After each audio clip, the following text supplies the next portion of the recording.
If you always feel like you have to be the one to do everything in your life, and if you don't do it, then it's not going to get done, I have some news for you today, and I want to talk through where this is coming from. We call this ultra independence, and so I think it's about time that we get rid of it, or at least talk about it. So come on in, grab a blanket, and let's get to it. Hello and welcome. My name is Chastity. If you are new to me, thank you so much for being here.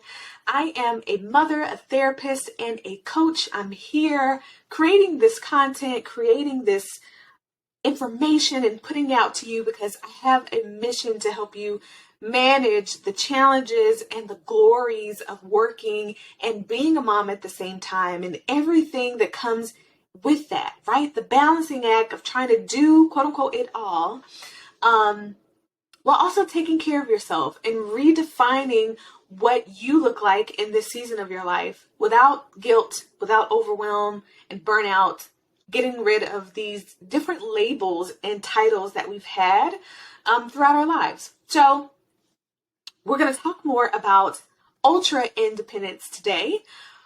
But before we get to that, I do want to remind you that my books are open. I'm only accepting a few more clients for this month. So if you have been dying to work with me, or you just want to work with me, I don't know if you're dying to work with me, but if you just want to work with me as your one-to-one coach, as we walk through redefining who you are, learning practically how to manage emotions, get out of the fight or flight mode and out of survival, I'm just living my day by day, and get you to the more energized, joyful part of you that balances mom and work life. Listen, I invite you to apply. In the description, you will find the link to do so, and I hope to chat with you soon. So let's talk about ultra independence. To me, ultra independence is this idea that doing things by yourself is the only way to go. It's the only way to go because it's the best way to go. It's the only way to go because, and we'll talk about this later, it's what you're used to. So this could have started, and for most people, it does start before you become a mom. You're the type that you don't need a whole lot of direction from other people. You just get started with stuff on your own. You do it, you run with it. You don't need someone to babysit you to get things done. You're on it, right? People often come to you and say, oh my goodness, how are you doing all of this? You got this going on and this and this and this. How are you doing all of that? People also admire the fact that you can do a lot of things, not just do the things, but do it on your own. They're kind of mesmerized with the fact that you yourself alone can do these things. Ultra independence says, I'm going to put independence on fire. I'm going to light it up. I'm going to magnify the point that I don't need anyone to help me. So there's a lot of different ways that ultra independence can show up. We'll talk about like kiddo, and then, how we move forward from here. One of the things that I want to highlight before we get into that, though, is how much our society praises people who are quote unquote strong, who can handle a lot. How many times have you heard she's a strong woman, particularly she's a strong Black woman, right? She's doing all these things. It's like, she figured it out. She got the keys to the car. We need to be more like her. We need to figure out the sauce that she has. There's also a lot of noise in even the TV shows and media that we consume about this whole idea that, I'm an independent woman. I can do for myself. I don't need, I don't need no man. Okay. I don't need other people to help me or assist me along the way. I want to tell you, or give you rather, a few examples of how that belief could have come about. Now, anytime I'm sharing things like this, or anybody is sharing kind of where things come from or beliefs and what they might be attached to, always take it in. If it's not completely for you, just take what you need and leave the rest, right? But for a lot of the people that I've talked to that really have this challenge of needing people, depending on people, somewhere, if we dig a little deeper and we look in their past, whether that is in their childhood with their caregivers or it is in a relationship, trust has been broken. I know for me, I grew up in a single parent home. I'm a product of divorce. And my parents got a divorce, I believe, when I was in the 5th grade. But before that, my dad really didn't live with us that much. And so I would always have this expectation that, oh, like my dad said, when he comes this weekend, we're going to get a chance to do X, Y, and Z. And I would just be so excited. You know what happened on the weekend? He didn't come. And so I developed this kind of theory of like, oh, well, if I want to have fun or if I want to do a particular thing, I cannot wait for someone else. I cannot depend on someone else. I must do it myself. Maybe that's kind of what you experienced as well. Maybe it's a different relationship. Maybe it doesn't have anything to do with a parent. Maybe it's more like a romantic relationship, right? Trust was broken, whether they cheated on you, they said hurtful things, you guys broke up and there wasn't really a lot of resolve. Maybe a friend gossiped about you or cut the relationship off without giving some type of closure for you, and you felt very hurt, or you depended on them to do something and they didn't come through. There's a lot of disappointment attached to those relationships, and because of that, the takeaway is I got to do it myself. I got to do it on my own. And if I don't do it, if I don't make it happen, it's not going to happen. And I want this to happen. I need it to happen, so I must do it by myself. Is that resonating with you? I know it resonates with a lot of the moms that I talk to. And what happens is motherhood puts that on fire. Oh my God, it illuminates these beliefs and these feelings and even behaviors around this belief set, right? Trust has been broken. I've been disappointed when I've depended on other people. I can no longer do that anymore. I must do it on my own, right? So that looks like no one can come and watch your baby. And I'm talking about no one who is trusted, right? You don't want just anybody. But people who are trusted, you know them, they've been dependable in other areas of your life. I'm talking close friends, family, you know that they're going to mean well for your child, right? No one can help you in any kind of way. You can't step away from the baby. Or you can't, no one else can be responsible for taking the kids to the doctor, or you can't, no one else can even do the grocery shopping because it has to be done by you because you have the answer and you're going to get it done. You can't depend on anybody else to do it.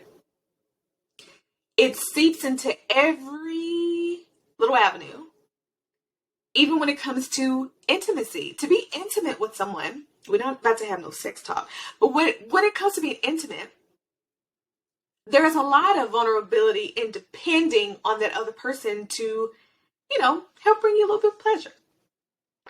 And if you have these kind of thoughts about, I don't need anything from anyone, I can do it on my own, then it will be hard for you to be vulnerable in that space.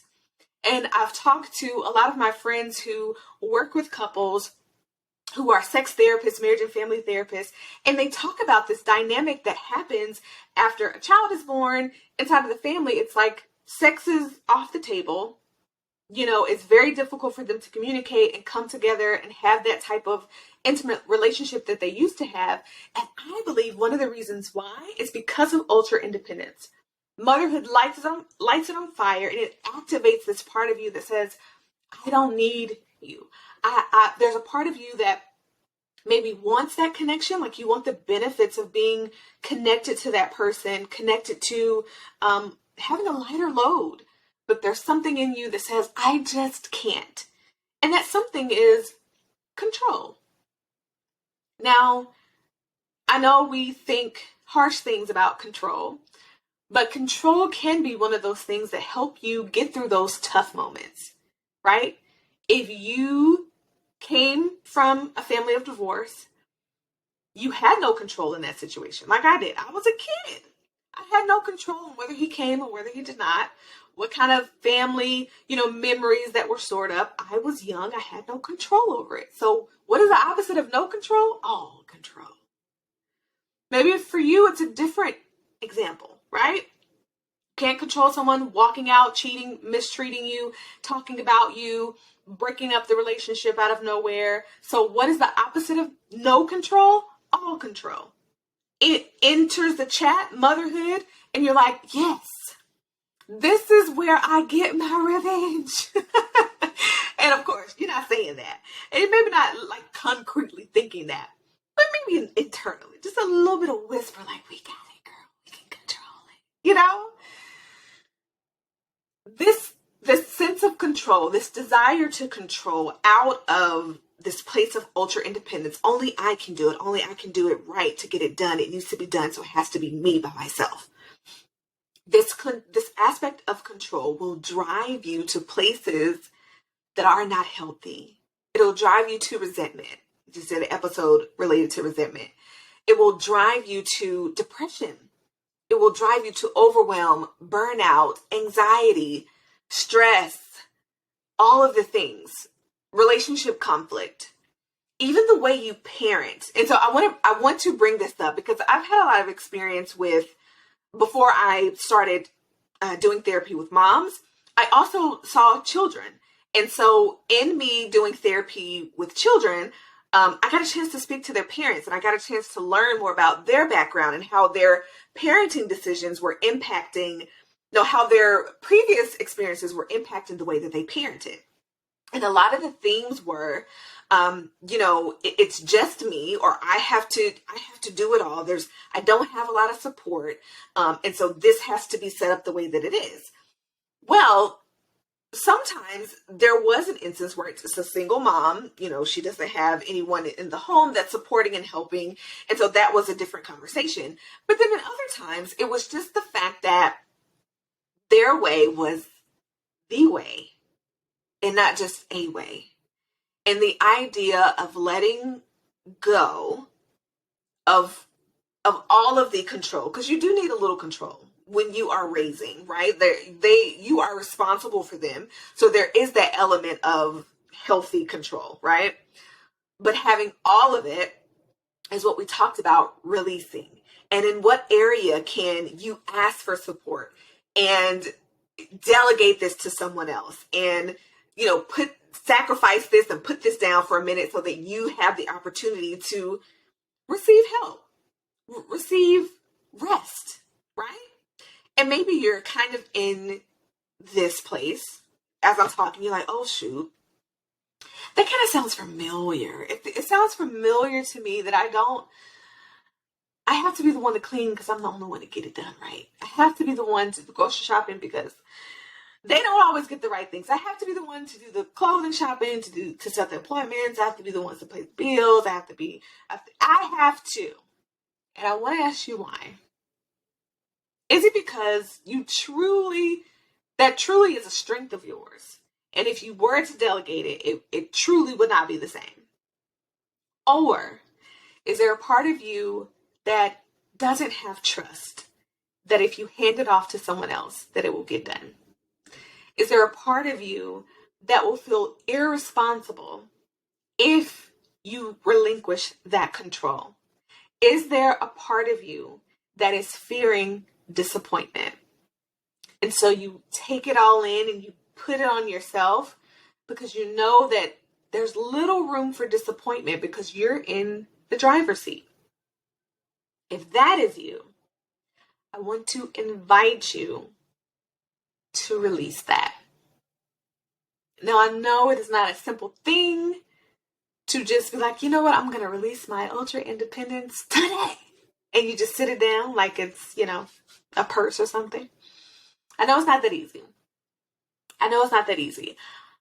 But recognizing the fact that that is a pattern of yours, being honest that it is a pattern of yours. Sometimes it's hard for us to say, I like to be in control. Okay? I like to be in control. You got anxiety in one ear telling you if you don't do this, the bad things are going to happen and you're not going to be okay at the end of it. You got depression back here being like, just get in the bed, girl, lay down. Just lay it all down, okay? You got motherhood and other things related to that saying everything is urgent right now. And you have changes happening every 3 to 6 months, and you got to keep up with it all. You got your marriage and your relationships that are also saying, I need your attention and your connection. All of these things that want to pour from you. And instead of you saying, you know what? Let me just kind of stand back and say, what can I give?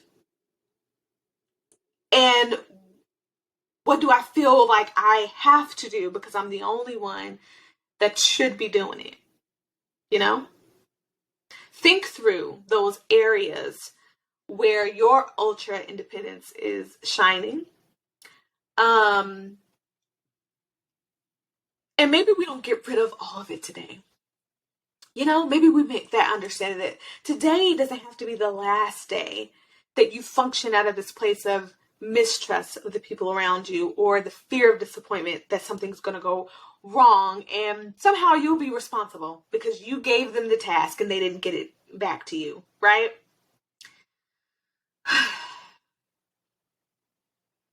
Things will happen. Maybe they won't happen in the way that you would have done it, but they will happen. The diapers will get changed. The kid will get dropped off to the right place. Maybe the doctor's appointment won't go exactly how you envisioned it would go, but it's going to go. Maybe there are a few things in the shopping cart that should not be there, but will you survive? Think through some of those things. Do I need to have control in this area, or am I fearful of letting this area, this control go? What disappointment am I holding on to? What mistrust am I holding on to? Savor that. Think about that. I hope today's episode was very helpful for you in defining what the heck ultra independence is, why it could come up for you, whether there was an early experience or recent experience with relationships, how it impacts motherhood and everything in between, and hopefully some helpful tips on how you can manage and start to get rid of it. Okay? Let me know your thoughts and your feelings and your comments. If you're watching on YouTube, comment down below. If you're over on Instagram or even on the podcast, I sometimes, be like my podcast people because you only hear me, right? But find me on Instagram and DM me. I would love to hear your thoughts about this episode. And I'll see you in the next one.